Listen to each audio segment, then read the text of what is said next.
Welcome back to day 4 of SHALWeGame's Games to Quarantine 2. Every day for the foreseeable future, I'm going to recommend some games that I think you should be playing during quarantine. Some will be free, some will be paid, and some will play the crush card. That's okay, just use little Karibo. Getting right into it, we have Feria.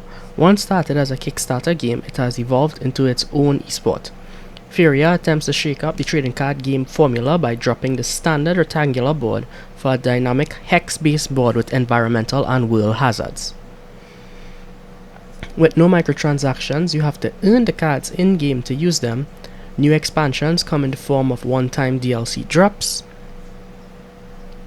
I had gotten into the beta for Feria and it was an okay experience. However, as the years rolled along and the developers continued to pour time and effort into the game has certainly gotten better since beta.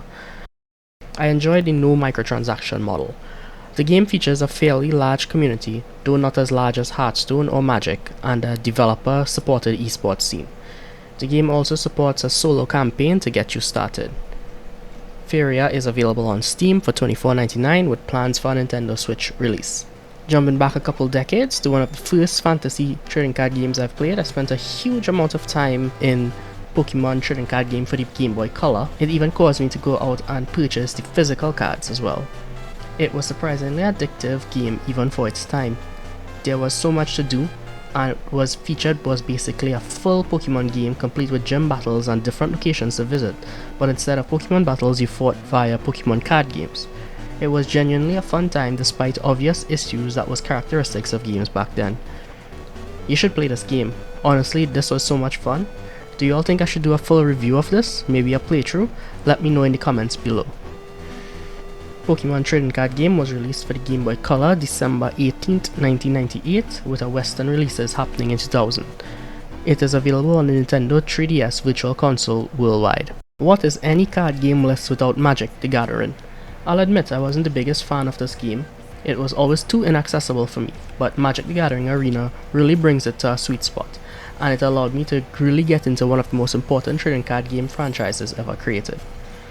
Not only does the game feel fun to play, responding and explaining the game mechanics to you in a clear, concise way, the game is also one of the only free-to-play, free-to-start MMO trading card games that doesn't feel as exploitative as its competitors, though it still has a fair amount of grind to get you up to snuff with the metagame. Magic: The Gathering Arena offers a massive array of ways to play and build decks. The developers also made a real effort in making the onboarding process of Magic: The Gathering as painlessly as possible. I had no experience with Magic: The Gathering before, but after a couple days with Magic: The Gathering Arena, I felt as though I could at least understand the match and watch people play. It was also accessible enough that I was able to hold my own against ladder, even if I wasn't very good. I at the very least understood why I was losing. Magic: The Gathering Arena was initially released on September 27, 2018, with constant updates since then. This is a full recommendation from me. And well, with that, we close our list for today. What do you all think about today's recommendation? Do you all like it? Have you ever been playing any of these games and what do you think? Feel free to sound off in the comments and don't forget to subscribe for more daily recommendations.